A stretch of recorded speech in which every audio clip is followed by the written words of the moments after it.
Hey guys, तो कैसे हैं आप लोग। होपफुली आप सब बढ़िया होंगे। ये कहानी है एक लड़के की जो कि अपने दादा दादी के घर घूमने गया था और वहाँ एक डॉल थी जिसके कारण वो वहाँ पे अजीब आवाज़ें और परछाइयों को सुन और महसूस कर रहा था। तो आइए कहानी स्टार्ट करते हैं। जब मैं छोटा था तो मैं हर समय अपने दादा दादी से मिलने जाता था। वे एक मंजिले के घर में रहते थे जिसमें एक अधूरा बेसमेंट था। मुझे यह कभी पसंद नहीं था कि एक बड़े बेसमेंट के लिए यह छोटा लगता था। वहाँ नीचे एक छोटा सा दरवाज़ा था जो भंडारण के लिए था और उसके करीब जाने पर मुझे हमेशा एक भयानक एहसास होता था।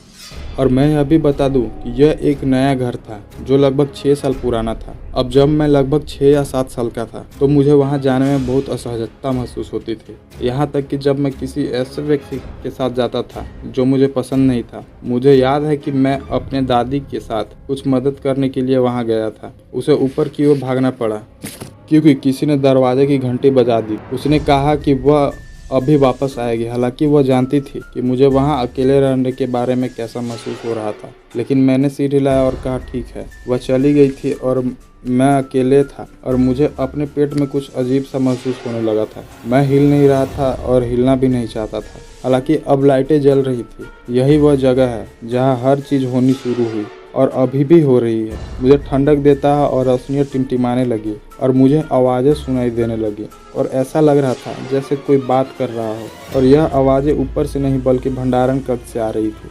मैंने किसी को यह कहते सुना कि मेरा नाम यहाँ वह हिस्सा है जो मुझे सबसे ज़्यादा डराता है। आवाज़ मेरी दादी की तरह लग रही थी। मैं बहुत उलझन में था कि जब वह ऊपर है तो मैं उसे कैसे सुन रहा हूँ। मैं हिलना नहीं चाहता था लेकिन जिज्ञासु होने के कारण मैंने भंडारण कक्ष के दरवाजे की ओर बढ़ना शुरू कर दिया। मैं जितना करीब आता गया उतनी बुरी भावना आने लगी। जब मैं दरवाजे के पास पहुंचा तो बेसमेंट में लाइटें बंद हो गई।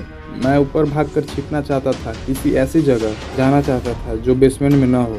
मैंने अपना नाम दूसरी बार फिर सुना। मेरी दादी की आवाज़ ने मुझे उनकी मदद करने के लिए दरवाज़ा खोलने के लिए कहा। इसलिए मैंने दरवाज़ा खोल दिया और मुझे इसका अफसोस है कि मैं कुछ भी नहीं देख सका। अंधेरा था। मैं बेहोश हंसी के अलावा कुछ नहीं सुन सका।